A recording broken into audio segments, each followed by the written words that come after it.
Je pense que c'est ça, l'art dans l'espace public. C'est de rapprocher les gens, c'est de faire vivre des expériences. Luminothérapie, c'est un terrain de jeu qui amène le grand public à rêver. Elle met de l'avant l'importance de l'art. Elle met de l'avant l'importance de réfléchir à ce qui nous entoure.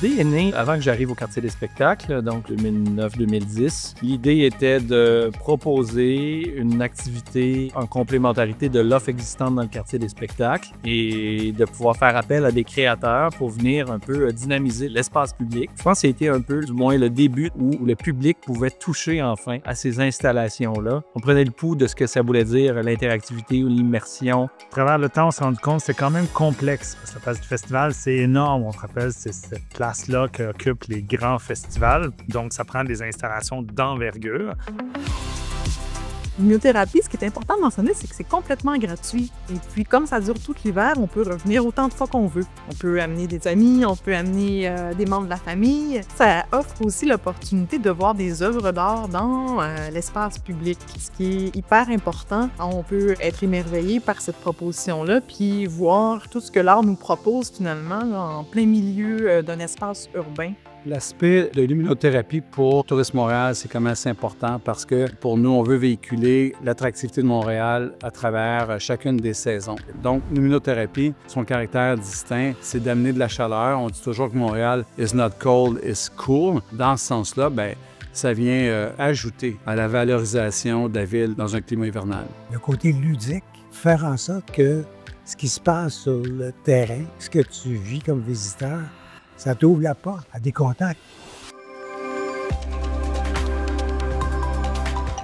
De donner la chance à des architectes, des designers, de tester des idées qui les soutiennent financièrement, de façon logistique, etc. C'est vraiment une opportunité vraiment unique. Comme compagnie, ici à Montréal, on collabore ensemble. C'est pas juste un concours, c'est-à-dire que c'est un événement qui arrive à chaque année, puis tout le monde participe. Autant de la programmation que de la production, que des opérations où tout le monde travaillait et avec les créateurs ensemble, qui faisaient en sorte qu'on travaillait tout au bénéfice de la création puis au bénéfice de l'expérience.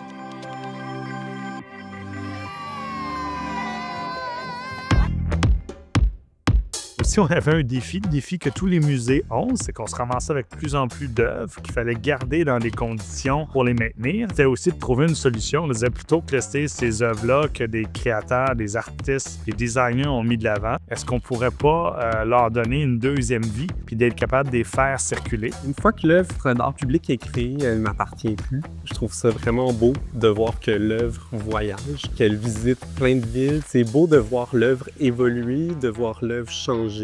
Le geste d'aller vers le public, au niveau social, c'est très important. Le quartier des spectacles fait ça avec les installations. Et donc, j'ai repris cette idée-là à Lugano. Montréal a une expertise qui est reconnue à l'international sur le travail de l'interactivité des industries créatives dans l'espace public. Moi, je pense que c'est une de nos plus belles vitrines. Il y a des festivals lumière partout dans le monde et tout le monde a le même constat. La qualité des œuvres qui sont produites à Montréal est unique. Ce qu'on a fait, c'est un peu créer une nouvelle industrie. Puis encore là, la motivation, c'est de faire rayonner Montréal. Il faut s'inspirer de ce que les Montréalais font chez eux. Et je pense que ça, c'est quelque chose de magique.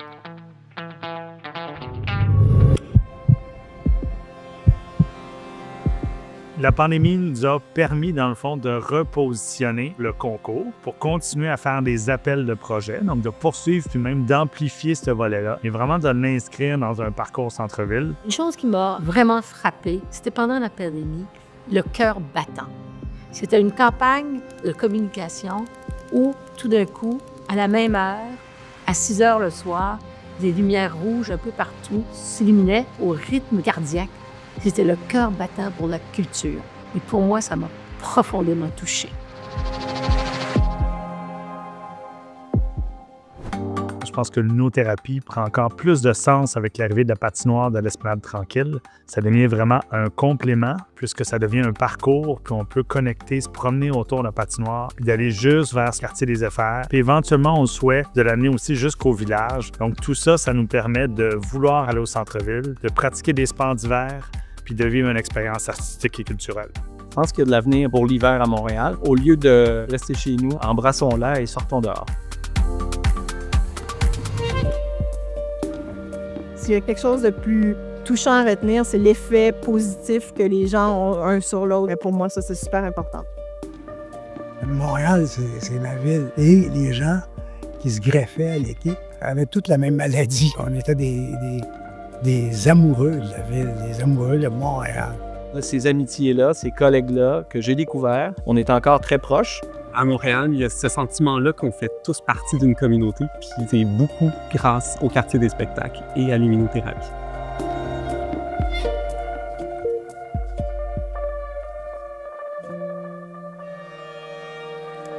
Voir des résultats se déployer dans l'espace public, c'est payant pour l'âme.